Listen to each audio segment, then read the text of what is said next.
Stephen Sharp is the current poet laureate for the city of Richmond. He started writing poetry and performing spoken word in 2008 and has been featured at venues across the United States. And he has published Defining Love and No Whiskey, No Tears, which I just bought both copies of. And he is the owner of Afterword Press. So let's welcome Stephen Sharp.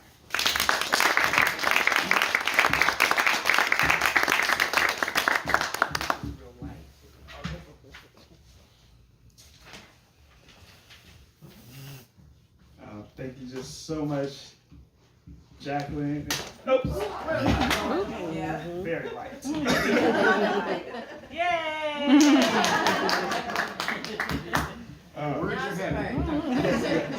Icebreaker. Right. Well, thank you so much just for the invite, for the promotion, for the venue. First event of April. Thank you just all so much for coming out. Like it's been said, I've been writing since 2008. Current poet laureate for the city of Richmond. Valeo's like my second home. So was born in Richmond, but moved out to Vallejo when I want to say like 6-ish with my family. And I've told my wife how many times we'd be at the JFK library, the Springtown library. So to be able to speak and to perform here it's a big deal. So I do have 2 books, Defining Love and No Whiskey, No Tears. I'm gonna read a little bit from both, just to give you a little taste of some of the writings. So when I first started writing, a lot of it was very much journaling, how to express my feelings, and this was back when Facebook had the notes. so quite a while ago, and I put it up, shared, and there was a poem that I wrote that I got a lot of good feedback on. I was like, oh, that's kind of good. So I started in Oakland at a lounge where they had an open mic and found my community and just have been writing ever since. So without any further ado, this one is called Rentalmen. First, allow me to apologize for our counterparts and any stress that they might have caused to your fragile hearts. It's a shame, but we gentlemen are a fading kind. So we spread ourselves out, making us harder to find. Ladies, it's not like we're doing it to hide from you. It's just that the rental men have left us with more work to do. Now I know you must be thinking, what is a rental man? He's nothing more than today's replacement for gentlemen. I'm told that rental men just don't seem to cut it, yet he's multiplying because you ladies seem to love it. I say this because they're where you turn when you look for love. Oh, when will you learn? Nothing's as good as an original classic. That's why it's lasted this long and still has its magic. A rental man will pay just enough to borrow some of your time. He'll treat you like any other rental, not very kind. He'll try you out for the short time that he has you, but the end will just end up using then returning you. A little more worn than when he first took you out, and he'll do it to somebody else, not really caring about anything but what's new and what's next. He has nothing on his mind but his quantity of sex. The rental man only cares about his statistics. So why do you turn around and make us into statistics? Just because most are doesn't mean all men are the same. Most are just immature and worrying about playing some game. See, we gentlemen don't care about the games or how we appear. We're just carrying on a long tradition that's been handed down through the years, where men wouldn't whistle at you and stop to open doors, when words were genuine and it was expected to walk a lady to her door, without expectation of anything more than to make sure that she gets in all right. See, we gentlemen are bringing back the art of being courteous and polite. You hardly see gentlemen because our work is never done. Most of it's taking what others have did and making it undone. We try so hard to undo the reputation that rentlemen have given to our gender, with the way they behave and often offend her. And by her, I mean any of this world's women, because chances are you've met your fair share of rentlemen. They leave nothing in their wake but bad lines and broken hearts, and that's where a gentleman's work has to start, to help pick up the pieces and help bring back her trust in love and men without the feelings of lies and lust. So I ask, why is it that most women settle for less than what they desire? I must say, always hearing about it is starting to get pretty tired. You say that you're tired of men calling you out of your name, and rental men are at fault, but you're also to blame. Whenever someone asks about you or your gang, you says, I'm that, and I can't even finish it to your shame. Shame on you for letting rental men get away with their actions. Because if you said you've had enough, I can tell you their reaction. Just tell them, no more will I take a man who doesn't have a dream. No more dreamers with no plan A, B, or C. No longer will I let your opinions or beliefs control me. Ladies, you don't have to take being hurt physically or emotionally. Because loving yourself is the beginning of a lifelong romance. And believing that life and love is worth living for helps create the fact. Together we can make rental men fade away like they are doing to the real men, leaving behind nothing but beautiful ladies and sincere gentlemen. And if you wonder why we don't just pop up again overnight, it's because real gentlemen won't step to you unless we have our steps right. We as gentlemen always are ready to play our part, but there's a little something you must do before we come to win your hearts. Like my mom always said, dress the part to fit the role. So we have a few demands, but your betterment is our goal. Don't always go for the guy with all the big bucks, because money can't buy happiness, love, or trust. Like I said before, dress for the role that you want to fit in. So dress respectable, in clothes you can actually fit in. Sometimes something that can make heads turn, but can still be worn in front of moms. Promise us that you'll make us straighten up, just like with our moms. That's how gentlemen pass tradition on to the next generation, along with keeping our kind from facing extinction. And always remember to never judge a book by its cover, because that shy boy next door just might be a gentleman undercover.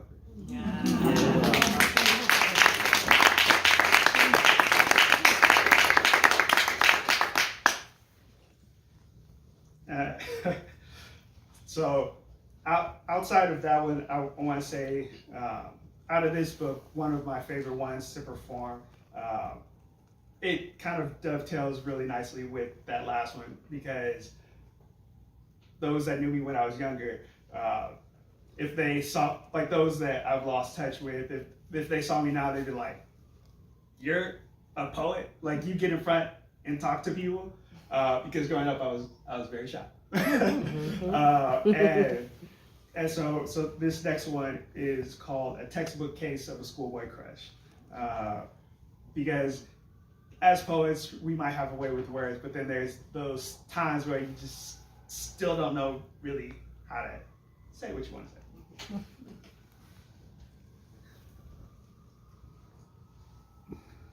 I don't know where to start because it'd be a miracle if I make it to the end. I want you to know that she made me feel like a little kid again. Back when I was known as Little Marcus, the spitting image of my dad minus the facial hair and bass in my voice. Back when I didn't have any game. When my best line was tag, you're it. When my poetry wasn't anything special, simply a handwritten note passed to you from the back of the class that simply read, the prettiest girl in the room. Unsigned because I didn't want to risk you noticing me. Not that I didn't wish to be the man of your dreams, it's just I didn't really think I had a chance with you being you and me being me. You, the one having all the guys vying for your attention, and you were labeled either friendly or flirt because you talked to them all but kept your heart to yourself. Me, not the best looking and the most popular one, more like the shy one. You see, you got me feeling like I'm facing the #1 fear in America, hot under the collar, can't swallow, can't focus, all my confidence shot, just plain awkward. So uncoordinated that I can't look you in the eye and talk at the same time, and all I want to do is say hi. My name is Steven.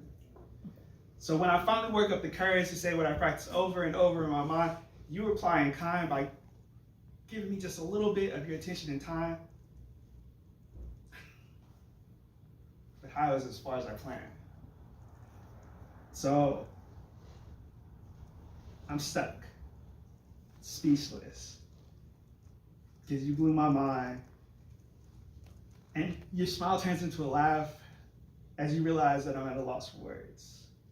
I laugh too, thinking how silly I must look to you, and then you save me further embarrassment by saying that you have to go, but that you'll see me later.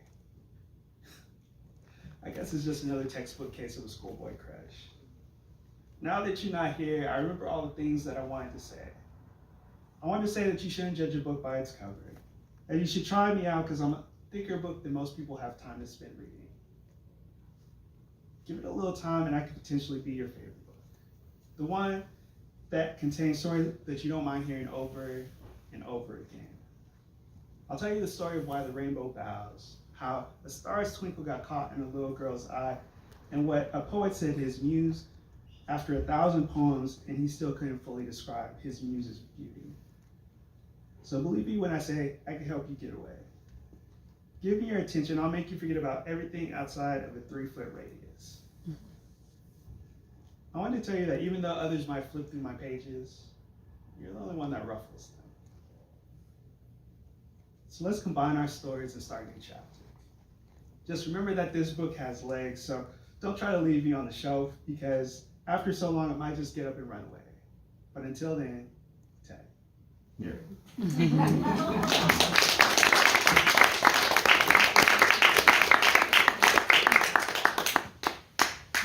Well, thank you.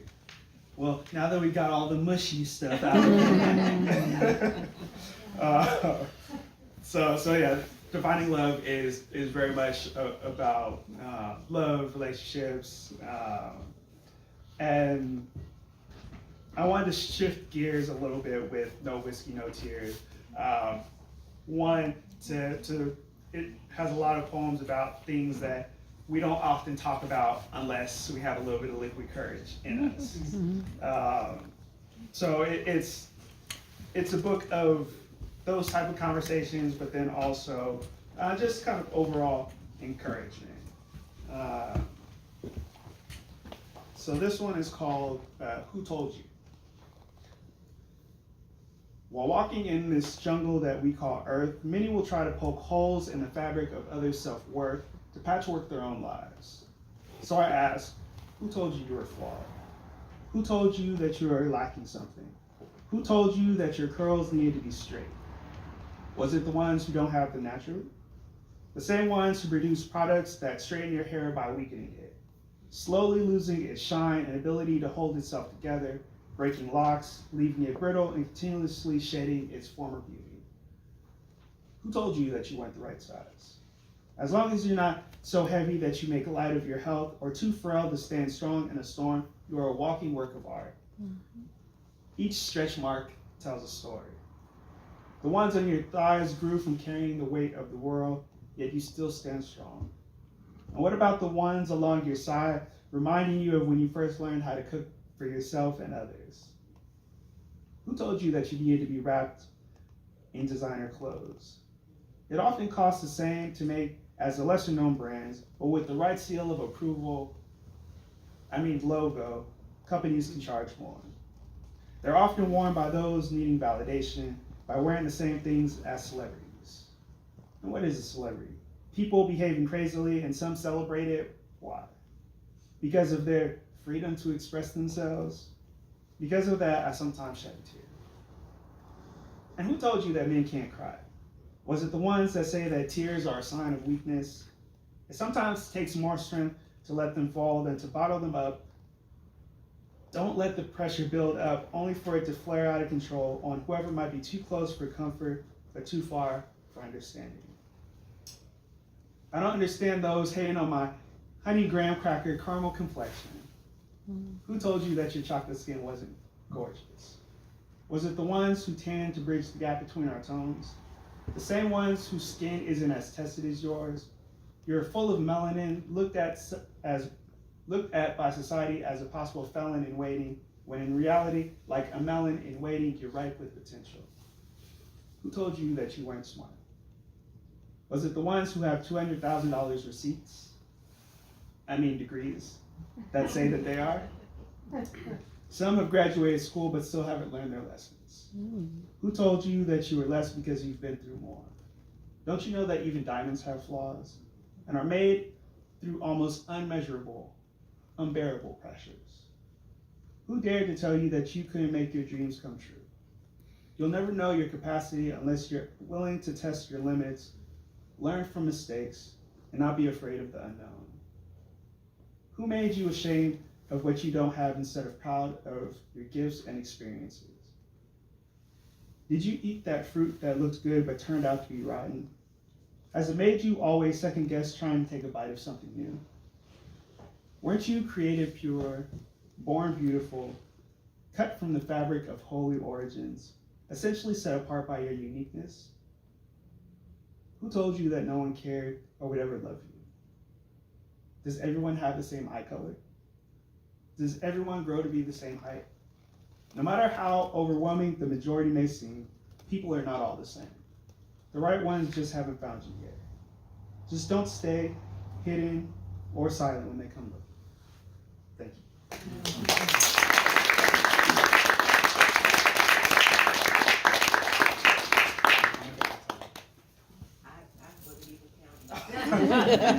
Okay.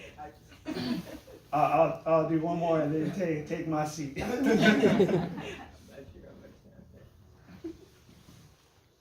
All right, so this one is a letter that I wrote to myself, especially like once I started writing and performing, because once you realize you have a way with words, you know you can cut with your words. And there was definitely a time, even recently, like during the pandemic, where I was writing, and it was good stuff, but it was very hurtful stuff. and sometimes we put our pain on display, not realizing how it might affect others. So this is one that I read to myself from time to time to keep perspective. It's called Conscientious. Dear friend, be responsible with your words. Please be responsible for your words. Though you sometimes use could've, should've, would've beens to patchwork tattered memories. Be careful choosing the shades you use to paint your inspiration. You say that they'll never see or hear it once it's finished. You should put it on full display. Yet you tell me not to worry because it's framed in a way to hide identities. What if they do see it? What if they do recognize all your familiar tendencies? Would they be proud to have been your muse? Would it make them see the error of their ways and any ways to become a better person? Or would it make things worse? Does your portrait embody them as they are or as they were? Does it tear them down from the level that you so painfully pulled yourself up from? You might be right. I could be overthinking things. After all, they're only words. But correct me if I'm wrong. In some instances, isn't God himself called the Word, living and powerful, sharper than any two-edged sword, piercing even to the division of soul and spirit, joint and marrow? Yes, my friend, words can cut deep. We've been hurt so much and it's taken so long to heal that it's no wonder that we're experts at opening up old wounds, scribing new scars into flesh, and crumbling others' confidence from the inside out. Like Frankenstein's, we'll put pieces together, giving life to the wretched. It's hard to look away, because we'll package it with just enough lust and disgust that people can't help but to rush to see something memorable. But they will keep their distance to avoid the risk of getting ripped to shreds. So what's your end game? Would you rather be a speaker for the dead and dying, or a speaker for the lost?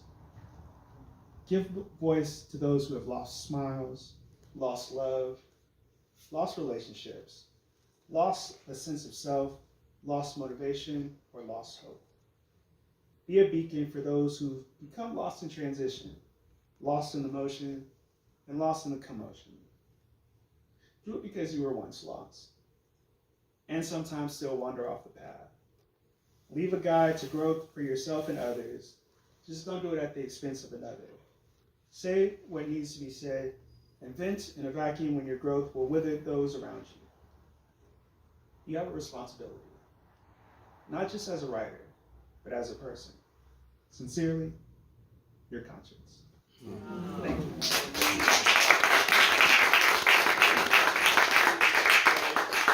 Thank you, Stephen. That is just great. Beautiful, beautiful words. Let's give him another round of applause.